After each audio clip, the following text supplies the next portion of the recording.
So we're in the home of, Beg pardon? we're in the home of Yeah, Charlie Fosseneuve, yes, Charlie Fosseneuve, yes. Cumberland House. It's July 20th, 2002. Where were you born, Charlie? I was born in Cumberland House here, yeah, years back. What year was that? 1917, June the 6th, 1917 I was born. So And who's your parents? my parents was Catherine Cook and Eugene Fosseneuve. My father was Eugene. He died when I was 2 years old. So my mother had raised three of us boys. Two of them are dead now. I'm the only one that's alive. And I don't know how long, but still living. But he raises up that was a hell of a good person. Hard-working person that raised us three boys up. I never had no help, nobody. Never had. He trapped and fished to make her living. But she was a hell of a good worker. Boy, she just ran a little bit when she done something quick. Yeah. I kind of take part of it when I do something. I still do that quick. Yeah. I hate this damn waiting. I can't understand that. I haven't got the patience for that. To wait and wait. Oh boy. Yesterday, waiting and waiting yesterday. It just made me sick in there. And I wasn't in a hurry to get back and everything. Yeah. Maybe I shouldn't do that in my old age now. Maybe I should take life easier. Maybe that's what I should do now. Because anything I do, I want to do it fast. That's the way I was born. I was thought that way. And I get up early in the morning yet, But I went back to sleep. I had my breakfast at 6 here. I made my own breakfast and I went back to sleep. I was tired, so I went back to sleep. I couldn't sleep last night. I don't know why I get tired, I guess. I couldn't sleep. I just kept rolling, and sometimes I'd walk around in there. Marshall, my son, just walked out in here, and he's got a sugar transplant, a kidney transplant, and he's not working now. He's kind of old. He must be his 40s. I'm living with him in here. I don't live with my wife here. My wife is living, but he's staying with his son now. Well, hurled in there, the oldest boy. His wife walked away on him and hurried when baby sitting there, been there ever since. Baby sitting there, children there, but they only had 2 kids. And she's got a bigger house than mine, so that's. And she's got her own bedroom, and she doesn't want to leave the bedroom, I guess. So that's. She comes in once in a while, but very seldom she does. Well, she's not well too. I had a heart transplant in States. So my oldest daughter is out in the States. Oh, for a number of years, got 3 sons growing up, 3 sons in that country. And one of his boys is in the army. He's out in Pakistan there for quite a while. Young boy. Yeah. Oh, we had all our families are in the military force. I don't know why it is. And I had his cousin. He's a mounted police. He's in Halifax now. One of my cousins. He was in the Navy for 15 years in submarines. Said he got tired of submarines. One time he phoned me from Halifax. He said, I'm getting tired of this job. I said, I'm going to try another one. He said, what's your suggestion? He said, you've been mounted police. He said, how did you like it? Well, I'll tell you something. He said, it's a good life, but they said you can't go wrong. You can't go put lies all over it. They said, you got to live right, or else you don't stay there. Oh, so he said, if you want to get information, said, go and talk to old timers in Halifax, in that country, in your country. I said, old timers in there, and he said, even lawyers, and ask him about the services. So he did, and first thing I knew, he was in the force. So he came and took his training in Regina, and graduated, and went they pushed him back in Halifax. That's where he's working now. They've been there for 3 years, and I'm on the place for 3 years. I noticed you brought some medals. What can you tell me about those medals that you have? Yeah, well, you can. It's written there. The first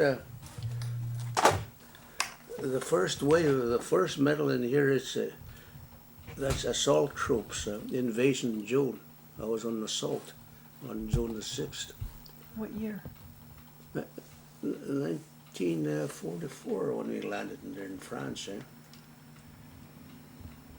I was assaulting there, and we fought all the way through. I helped there all the way through to all them fighting zones through Belgium, Holland, Germany. I fought the whole works. I was in the front line for 10 months. So I seen lots of fun. That's where I told you I was bombed in there too. It's close to right after Caen in there. We were fighting the German army. 7th German army was facing us in there. And we fought them. That's the time we got bombed. It was stopping the German army up here. And the first wave over, but the back one, about a quarter of a mile back, they started sweep bombing. They call it 440 bombers in there. They're on top of us. Just all you had to do is look at them. You couldn't do nothing. And the crate in there, the bombs where they bomb, you can drive it right to the vehicle in there. Inside, you wouldn't see it. It's got great big holes like that. Wow. Yeah. So you weren't injured that time? Oh, I wasn't at Slipton's watching these damn things in there. I couldn't do a damn thing. I just closed my eyes every time the bomb was coming down there. Yeah, I know. If they ever hit me, I wouldn't feel anyways. Yeah, that's the way in the wartime, when you're there, you don't run around. You just try to protect yourself. How old were you when you joined the army? Oh, I was over about 24, I guess. I was old already. Mm-hmm.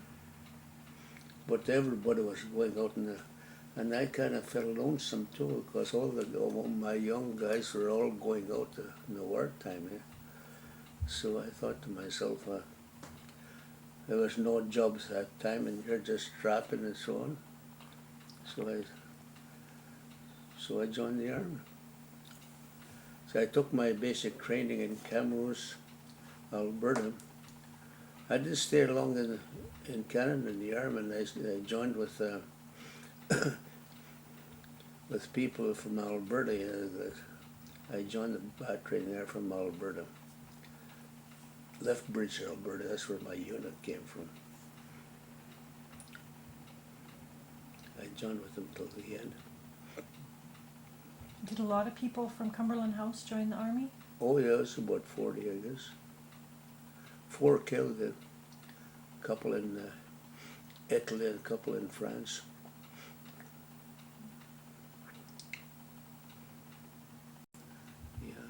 We were lucky out of 4, there were only 4 killed, or just lucky. Yeah. If we can go back to when you were growing up as a small boy, can you describe what life is like around Cumberland House? Oh, all they did was living right from the country. The game was good. There was all kinds of fish, different fish, and the lake in here one time, this lake was a blue lake. Water was blue. And before they broke in from up the river, there's a big ice jam. Oh, I don't remember the year that broke through in there. And the Saskatchewan River came and joined Cumberland Lake that time. And the silt filled all these lakes up, all the lake up with the silt. But it took quite a few years, mind you. But the sand fights are coming in all the time, and it just filled the lake up. That's how we lost all the good hunting place in here. There's good fishing, a lot of sturgeon, all kinds of sturgeon there. That's a big, good fish. And we got as far as trout from about 6 miles from here. They had trout in there already. Sturgeon Lake is out to Sturgeon Landing area, that's east. Going out in the Narrows near, they had sturgeon. That goes right through to Pelican Narrows, this river. I paddled all the way through there. I used a boat from Cumberland House, Pelican right to Brescia. Oh, it's a wonderful trip. I made quite a few trips. Stop any place, do some good fishing in there. Oh boy. There's one place, Squaw Rapids in there, Birch River. There's a flat roof like that, flat on the great big fast river rapids going around like that. And there's always a scoop in there, a big scoop. You take the scoop on one scoop out like that, you take about 4 or 5 great big jumbo whitefish. Boy used to have a big feed there. It would stop there for a feed and clean the fish up to carry on. Yeah, it's close to Pelican Arms there, called Birch River, Birch Portage. I can't brag because I had a hell of a good life. That's why I'm living that good, I guess, that long. I was always on the move. I visited all the northern communities too, every one of them up to Kempsville Portage. Yeah. And I paddled a boat from here to Brescia. Oh, that's a good trip in there. I never forget that trip.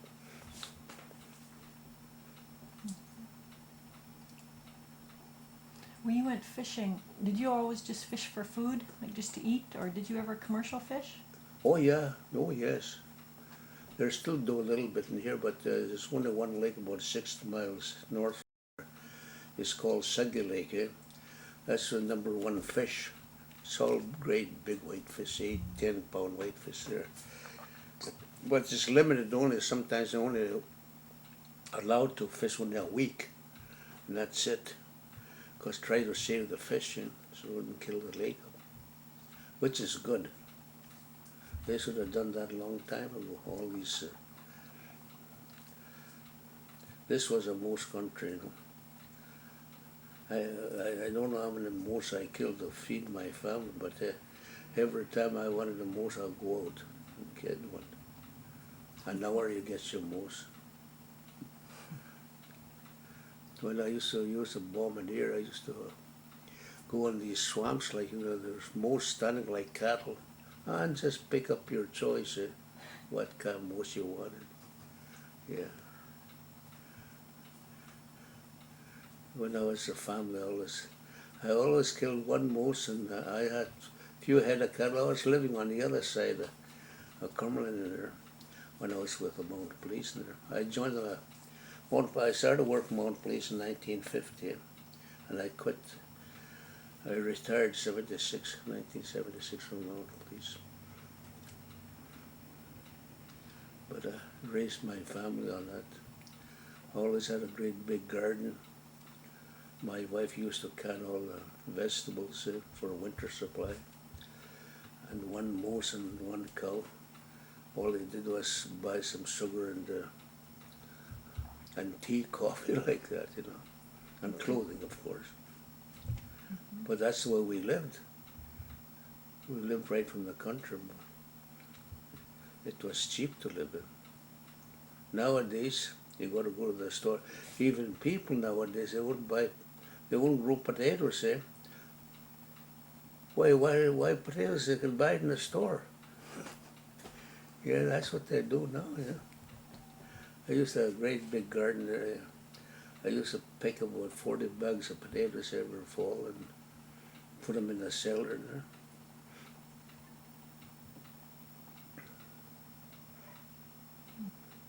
The last 2 years I haven't done too much. I used to have a garden too, but I quit now. I had a garden every year. I like vegetables, right from the garden, everything. It tastes so good. This house, is this where No. where you raised your family? No? No, I didn't raise it. I had another one on the west side and there. When I bought this one, they didn't want to move, they didn't want to put new house. That's the first house they'll bring. I bought this house from the government, but it was all local lumber. There was a mill in here, and all they did was build and you bought it, and they wouldn't put my house where I was trying to get my house where I lived over there because I had garden and everything in there, you know. No, they wouldn't let me do it. I don't know why. It was different ways of policy, I guess. So I moved in here. My house was an old house, so I moved in. And my family was going to school then. What about the house where you were born or where you were raised? Where's that house? Oh, it's all rotten and it's a log house there. Yeah, it's all mostly log house. Is that here in the village? Yeah, right in the village area. Well, the houses was all scattered. They didn't have no lots or anything. The first running water we had is my next door neighbor, anthropologist. He came and studied Indians, I guess. And he wouldn't come until they build a house for him and water running water. And that's how this water supply came in. So after a while, it cost me $700 to hook up, and I had a septic tank outside, and I hooked up this water line in here. So I had running water in here. I done all my own plumbing and everything myself in here. Yeah. It took me a long time, but what I did was I cut before I put everything together, I cut all the pipe lines and copper lines length, put them together. Nothing was spoiled. When I started to put solder on them, I just took them apart, started on them, and put them together. Instead of cutting them out all the way through, eh? That's the way I done my plumbing.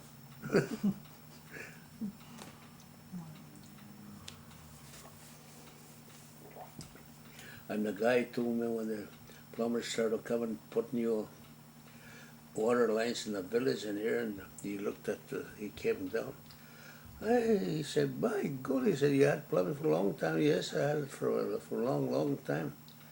Holy God, he said, who in the hell put this plumbing in here? He didn't like my plumbing, eh?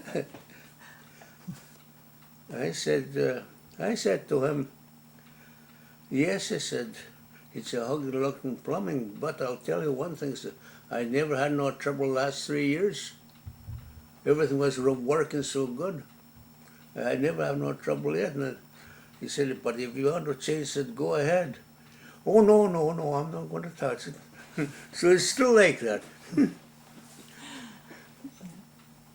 Did you ever own any cabins? Cabins? Yeah. Yeah, out in the lake I had a couple of cabins there when I was growing wild rice. The boys took over them cabins now out in the Mill Lake. That's where I got my cabins. I give everything to them. I give up everything, airboats and every darn thing. It's up to them to make a living, or else they want to sell it. Go ahead. How did you come to get involved with wild rice? I had nothing else to do. I was an old man and I couldn't get a job any place. So I had cabins before. I couldn't get a tourist camp going. So they were talking about wild rice and little rawns so much. So I thought to myself, I'll try that.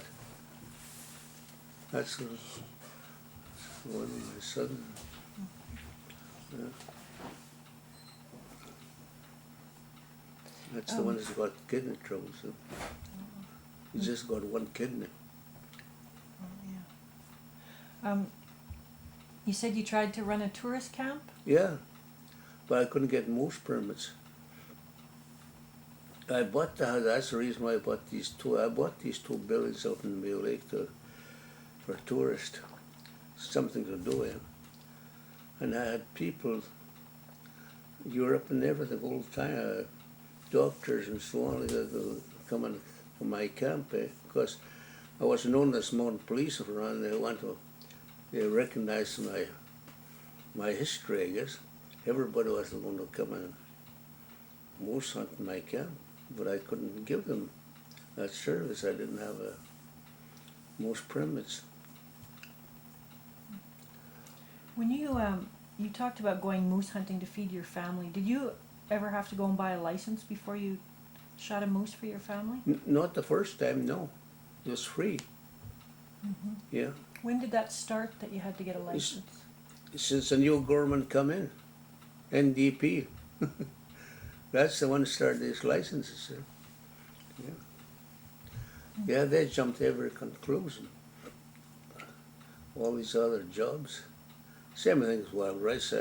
This lake, you could rent a little lake in there where to grow rice. It cost you $2 a year. When they knew I was making money, they turned around and gave me $50 an acre. Yeah? That's what they charged me. I paid $250 a year just for my grow rice on. And my cabins cost me $500 a year. I just used about a year, 1 month a year. It cost me $500 a year. That still is. That's what it costs to have them cabins up there. Lease. Mm-hmm. Yeah.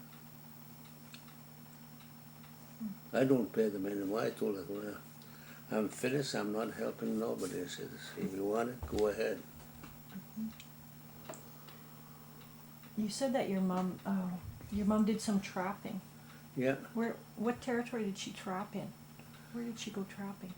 Well, right behind here in farms near there used to be outside too in the lease area. There used to be a lot of muskrats in. And even here, behind here, when I was going to school, I used to trap too in here. Behind these cabins, behind marshes where the hay is, there used to be a kind of a little lakes and muskrat living there. We used to trap them after school hours. Yeah. So, like I said, living was so cheap, you know. And you didn't have no license either them days. You just go ahead and, yeah, old timers right behind the cabins in there, they told me they used to shoot 100 muskrats a day with the muzzleloaders, you know. Just shoot them. There's so many, 100 a day. Yeah. Do you remember any other stories that the elders used to tell you? Remember stories or things they used to tell you when you were young and they were old? Oh yeah, well, like most of my grandfather is, he had cattle too. He raised cattle, but he was trapping too at the same time. And he used to teach me how to work. And that's the one I used to, when I ran from Pemmican Portage and there was a school here. I used to run back and forth for school. Years back, yeah. But by God, I used to clean the barn before I came to school in the morning. Yeah. cattle. The reason why they had cattle in there because the river was just below it, lots of water in there, and there was lots of grass just outside in the field in there. All they had to do was used to cut grass by hand, store them up. And he had about 20 head of cattle. And the old lady, my grandmother is from Winnipeg, she was a hell of a good worker. Used to pick berries in there, raspberries and lots of them. You'd have that for breakfast with cream. And a little bit of bannock and cream and raspberries. Boy, that was a meal. Boy, I used to love that. Yeah, we had lots of cream all the time. What was your grandma's name? Your grandma, what was her name? Or it was Cook to start with. You forget this. She always told me her name, and her name was in Winnipeg, but I couldn't remember that name.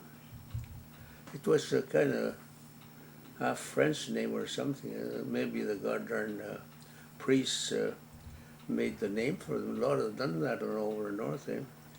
These local priests coming in, they're making names for people that had Cree names and get to English. Mm-hmm. Maybe that's what happened. The Fontaine, something like that, her name was. What about your grandpa? What was his name? Oh, Francis Fosseneuve, my father's side. Mm-hmm. Yeah. And on your mom's side? My mom's side was Cook. Yeah. Do you remember his name? Your grandpa's name on your mom's side? Oh yeah. Take his first. I know his first name. I forget now. He's a cook. I know his. But I think he came from Nepal. That one. And what about the grandma? What about his wife? Your grandma on your mom's side? I didn't see it. They come from Winnipeg. I didn't see them. Maybe he got killed in the Rio that time in Winnipeg. A lot of people got killed over there, and that's a lot of people got away from there, ran away from that area when the army came in. They're still control. They say Métis societies own the whole Winnipeg yet. You know that? Some of these days they'll get that damn land too. Just watch. Mm-hmm. All this Fort Garnier, St. Boniface, they own all that. They had their own farms in there years back before the Premier of Canada could throw in military force in there. Mm-hmm. There were some farms set up here in Cumberland House. Yes. No, what do you remember about that? Well, the people had cattle years as far as I can remember. 1 or 2 cows, maybe a couple of horses and something like that. And they used to have garden. Everyone had garden.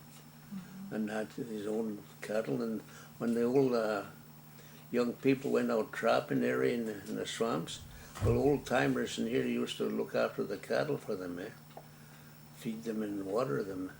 And that's the way they made their living years back. Mm-hmm. It was the best. Everybody helped each other years back, not nowadays. You know, even though they were making a house like that, log house, as soon as somebody walked in, you just stopped and helped make the log house. Mm-hmm. Everybody helped each other years back. Now they just look at you. I like kids in here. I said, I stopped them. I said, well, you want to cut the lawn in here? I said, I'd like you to see cut. I said, I'm not feeling too good today. Oh, okay. How much you want? I said, give me $20. I said, half an hour work? Yeah, no, I said, I can't work less than that. I said, I want money. So I do, okay, I said, I can't afford $20, so I don't forget it. I said, you better go and play. Yeah, they won't help anymore. Even the town people in here, you see, this will be cutting all these grass in here on the street. They go and hide. They don't want to work. It's a new system nowadays. People don't want to work. That's why I say, what's going to happen next few years? Who's going to run the country if nobody wants to work?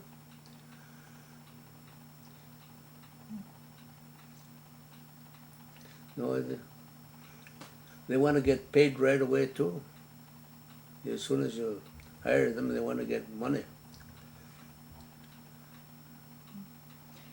Did you ever hear anybody talking about scrip? My grandfather took scrip, I guess, as far as that goes. According to he was a counselor in La Pointe there, and I understand he took scrip. I don't know why, but years back,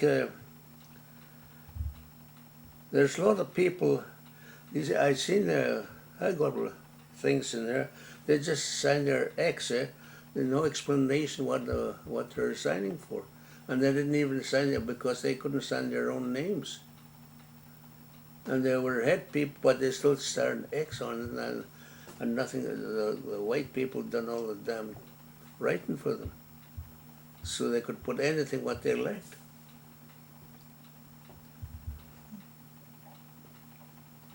No, this script outfit wasn't administered right to start, or right from the start. Because you can't blame the people, they didn't understand English, eh? And that's what happened. What languages do you speak? Me? Yeah. Just Cree. Cree and a little bit of English. You speak a little... I used to take French. When I was a kid, I used to talk French a little bit. It's a forgotten word now. Even.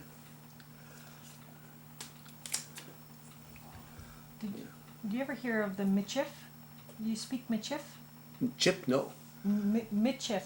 Mitchip, no. No. No, I can't do it. A little Cree, a little French. Yeah. So I see. No, I don't know. I didn't try it. There's a few, I guess, understand French in here, young people yet, yeah, that their parents thought, because pretty all the people from Winnipeg talk French. It's all French. But since English came in, it spoiled the whole work. Even the kids now don't talk Cree. Lots of them can't talk Cree. Straight English. And the funniest part of them, like me, when I went to school, I couldn't talk English. It's just Cree. I had to start talk English in school, and the teacher won't let us talk Cree in school. Even in recess that we had to talk English. When you came home from the war, were you paid out any benefits? No, I never got nothing. I never got nothing. I was kicked in the pants and that's it, I guess. I used to go to the DVA, was administrating this northern areas. I used to go and ask him, I said, what can you do for us? Well, you see, you're so far north, he said, we can't do nothing. There's no roads. Well, then there's no roads, no communication there. And I used to go to Nippon once in a while.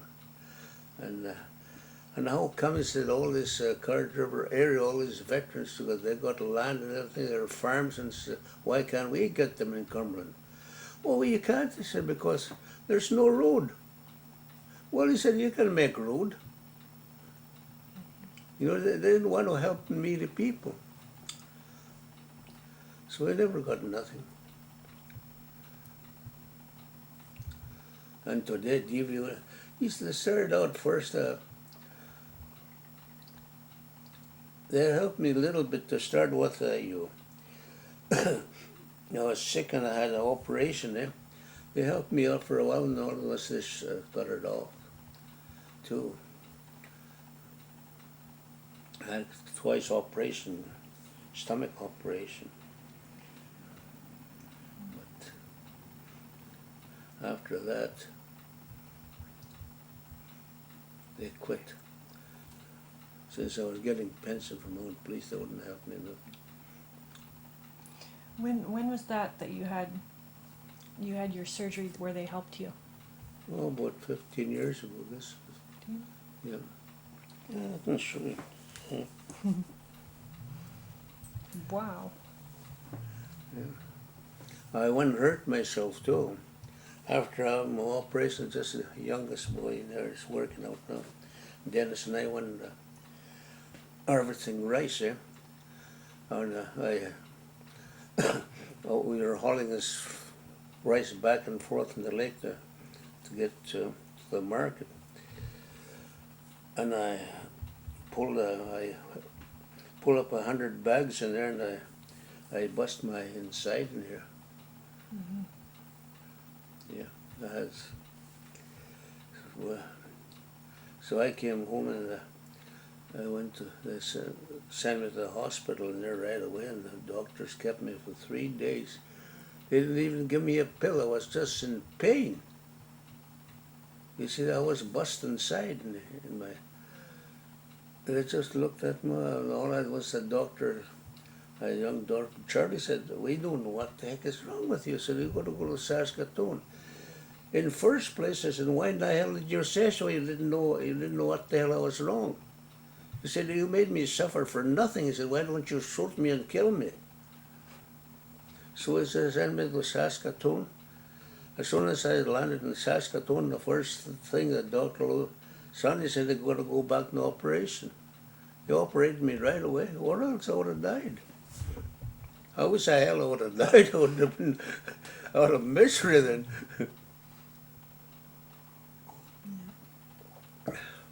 Yeah. What are these other medals for?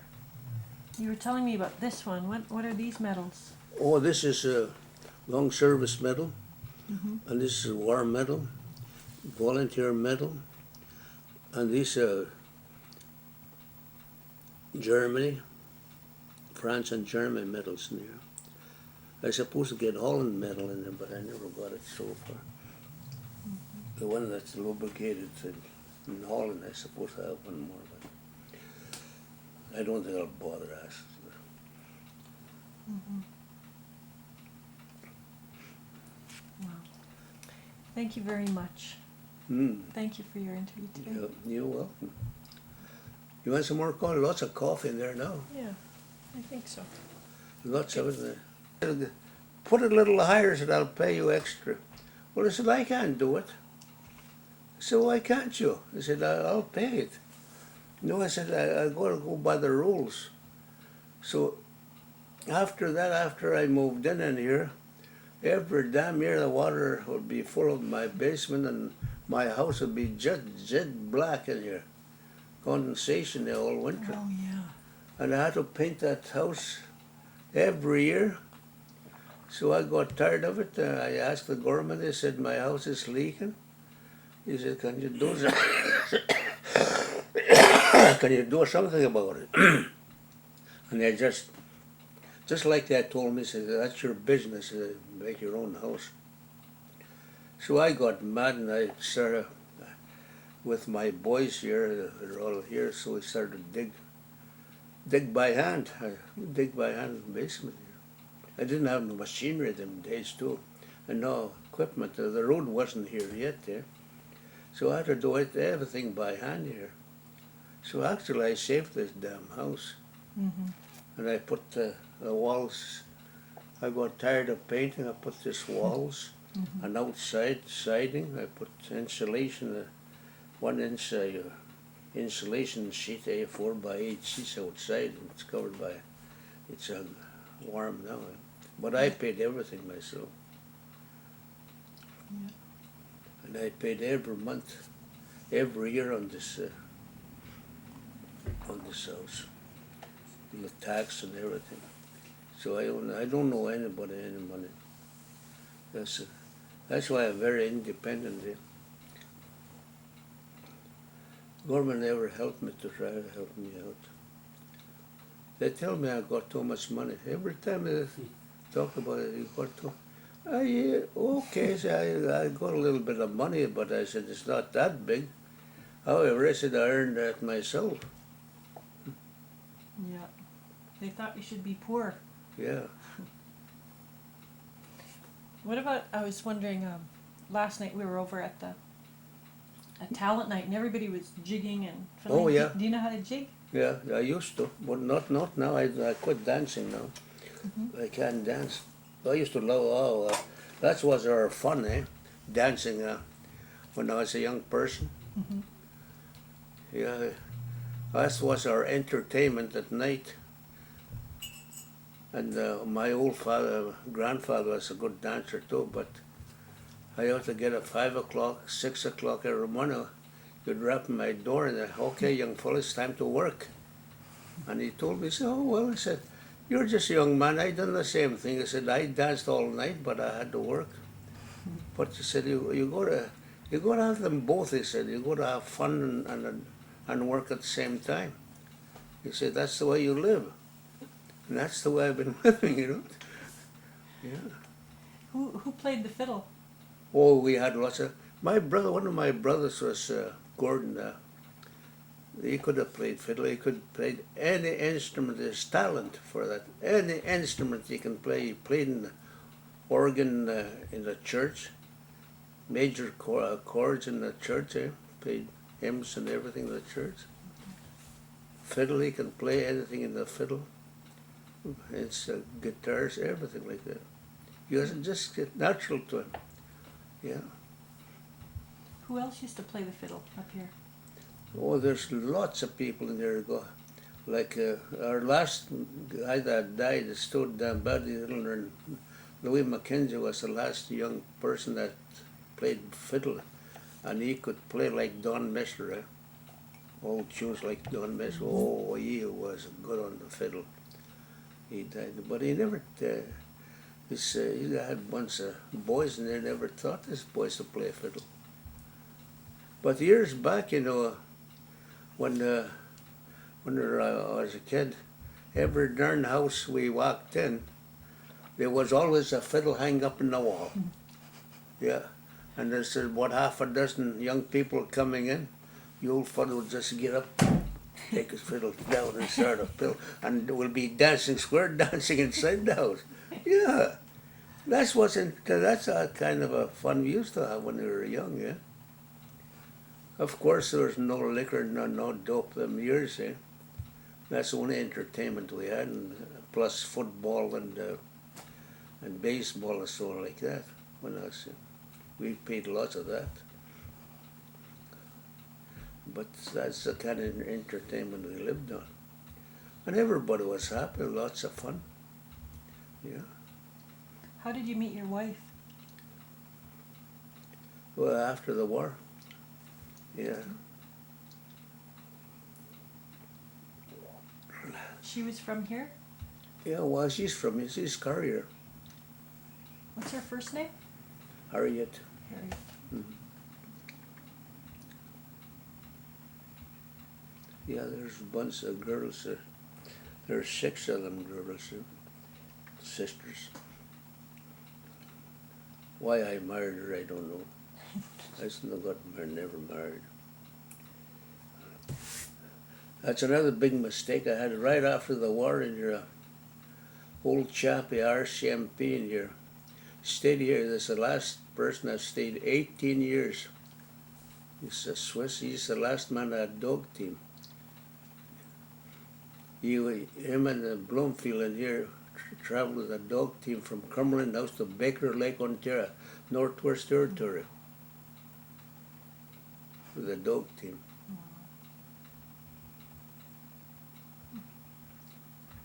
Yeah. He was a short little fella too. He wasn't a very big man, but he's a tough little fella. Portage canoes and everything, yeah. They just had a small motor, outboard motor, to go out in the summertime, and they had dogs in wintertime. They used to go to a brasserie with a boat's canoe, and he was all alone in here with one special. That's all he had. He was a man of resources. He was a doctor. Just name it. He was the only one man. There was no doctors in here, no nurses some years. He was a man that done everything for Cumberland for 18 years in here. He wasn't here in wartime. He left after the war in here. And when I went back, when I came back, he wrote me a letter, said, I suppose I'll go to BC. He said, you can stay in my house as long as you want to get a job here. But I said, that's where I made it, but I should have went back. I would have been down there yet, this right after the war that left. You getting ready? No. Who were the medicine people in the community? There must have been people in the community that knew how to look after. It's mostly Indian medicine years back. Yeah.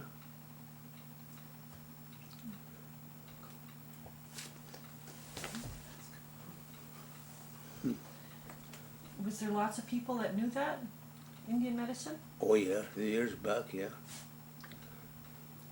Yeah, my grandmother's Fosseneuve cured Father de Jong had a TB, and he cured him with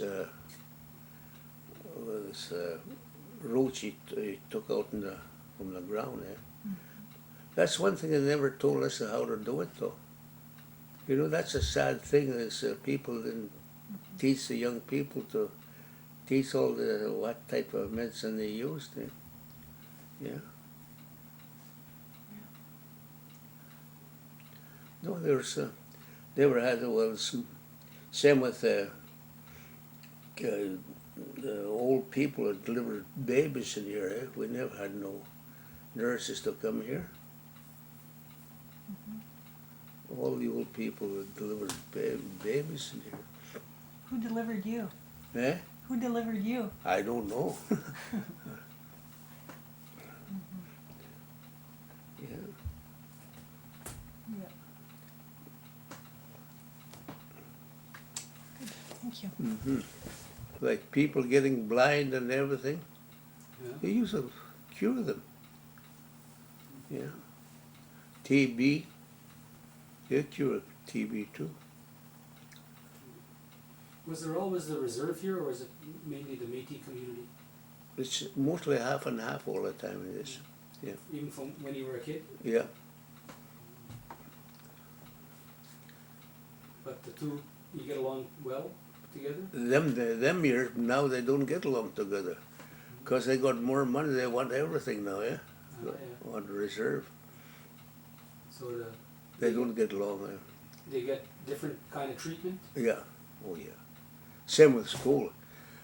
We tried to tell them when they first started, because there were these people they come from Pine Bluff. The school was burned down, and that's where they moved in. They moved across by a hotel in there. They had houses in there, and first damn thing, they wanted to go back reserve, and when they went back to reserve, and the next damn thing, they want their own school in reserve.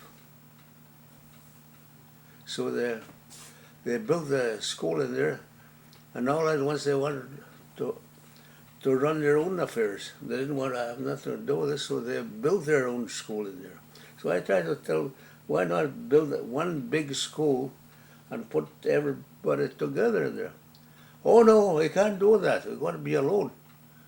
You know, you'd have been better off if they had one big school. You see, they wouldn't put that beautiful school. It's a nice school, mind you, about $7 million. They could have joined together these combined together and go get good teachers, we would have been way ahead of time. But no, they wouldn't do it. We can't get along together at all. They get jealous as they own the place. They figure they own the place. So we don't, actually we don't bother them too much. It's a sad situation. Not at other places like that. People get together, you know. They don't do that here. It's the money part, I guess. They got too much money.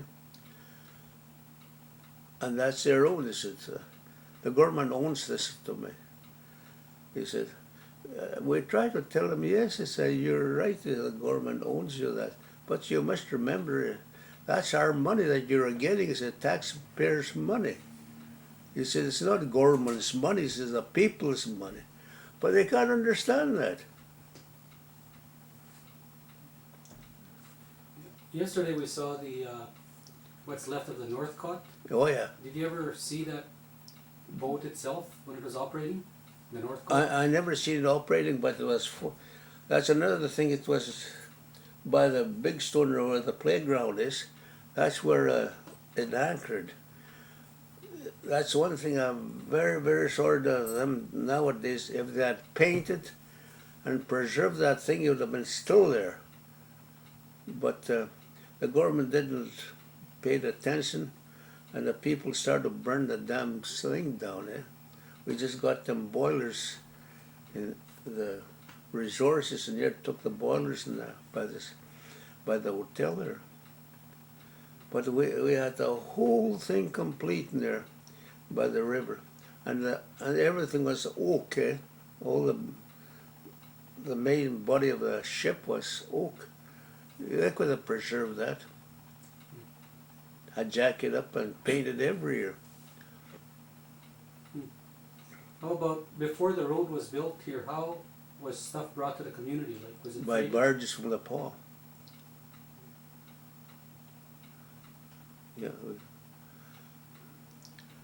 that's the way they brought everything in, by barge. And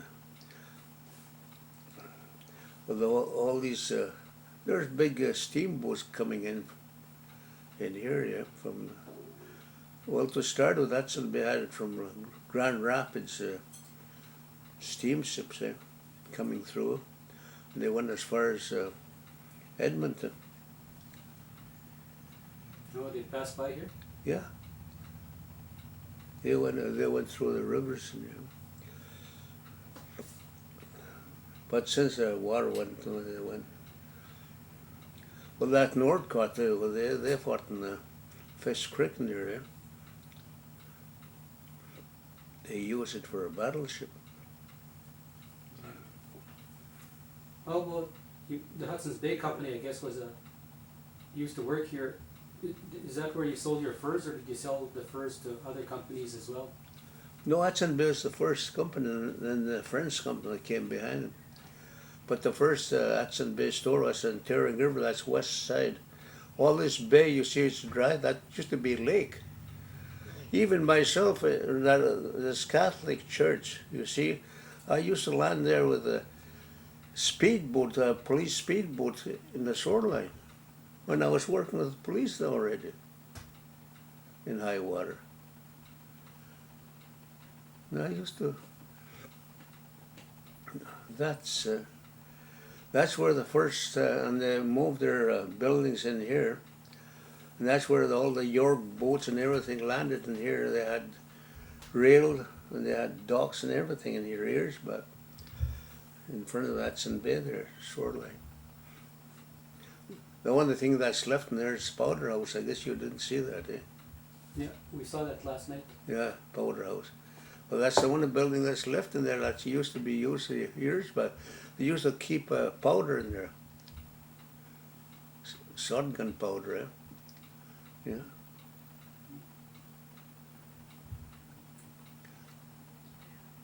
Yeah, there used to be railroad going out in the lake there. What about, wasn't there a big hydro dam set up here, Yeah. close to here? What did that do to the community? The hydro? Yeah. The rapids? Oh, that's the one, that's where we get the power from, yeah. That's the people that's drowned all our system there. They control the water, we go to hell of a time with them.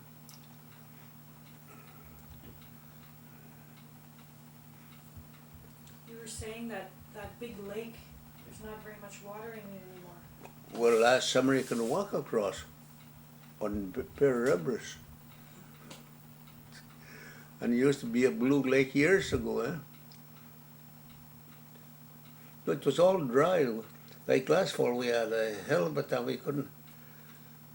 We couldn't use the water in there, and that's the reason why I kind of give up with wild rice too, because all our boats and the only thing we use is airboats to go through in there. There's just enough water for airboat to go in. And we had to get our merchandise from Lapoc, from Sturgeon Landing the other way to bring back our equipment, what we need. So expenses were very expensive. That's why I give up. I said, it's no use. And was it the dam that cut the water off from that lake? Oh, yeah. Yeah.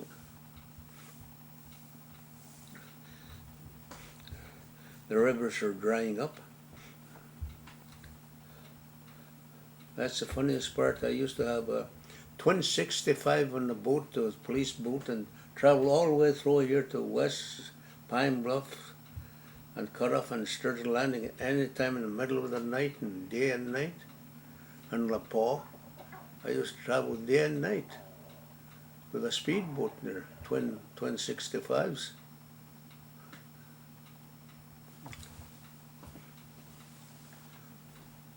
Yeah, I used to know the lake pretty good. At night in there, I never seen the water in there, but I used to go through landmark, eh? I know exactly where I was all the time. I practiced myself at landmarks, which way to go at night.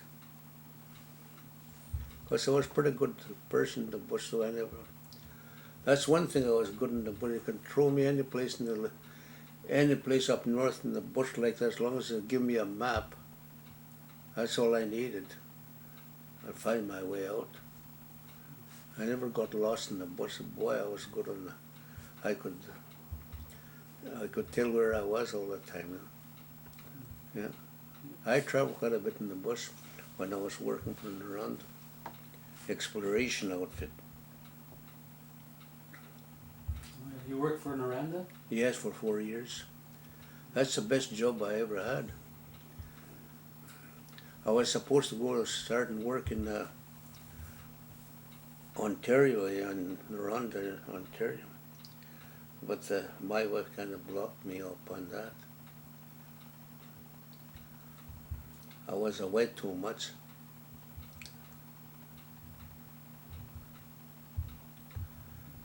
I'm sure that's the best job. Boy, I sure loved that job, and they paid me well. They gave me a very high wages, and I traveled by plane, boat, and everything every 2 weeks, like, you know. It was just from one point to another, you know, just take me over. And you know, they had a 12-foot canoe to travel with in the lakes where we worked, and there are different type of foam rock, and we were studying the rock and everything for the company to tell us what type of rock there's that country. What year was that about? That's about 47, I guess. So just after the No, war? no, it's right after the war, yeah. Yeah.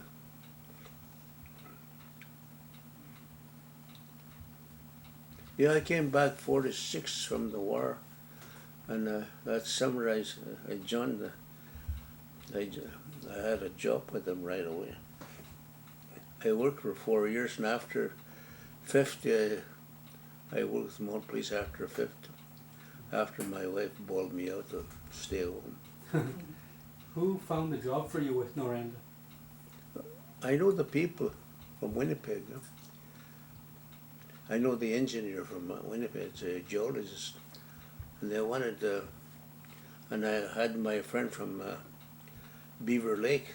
He was studying already with Noranda, and he's in the bush all the time. So I went with him for 4 years. So it wasn't the government that helped you find a job after the war? No, You did it on yourself? yeah, I found it myself. Yeah. Same with Mount Police. They asked me to join them.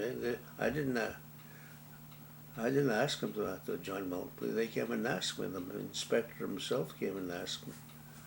Well, they wanted somebody interpreter too. That's the reason why. I guess they wanted people that didn't talk native for the tongue, which I'm a native. So they asked me if I can join them. And you know, the first part of it, the worst part of it was, I asked him what kind of wages. Oh, he kind of laughed with it. Oh, I said, don't ask me about the wages. He said, but I was getting $500 a month plus my expenses them there. So. And I turned around and lost my damn job. I worked for $80 a month with Mounted Police when I first started. And the constable was making $165 a month and 48 hours, 24 hours job. He worked all the time. That big house, French company store, that's where I first started this chap here. He bought that whole store where the buildings are. There's a French company store there. And he bought that and made a hip roof. And that's where he had everything on. But they were burning 50 cords of wood a year. Boy, I'd done a lot of cutting, I'm telling you, with Mount Police, and I took out just two of us here.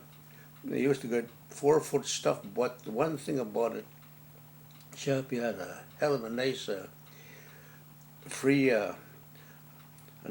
fireplace in there, made native rock, a different type of I guess where you got it, the people that come and fix it with was the first a native fireplace I'd ever seen. Beautiful, and it's right down there someplace in the hole. They just dumped everything in the hole there.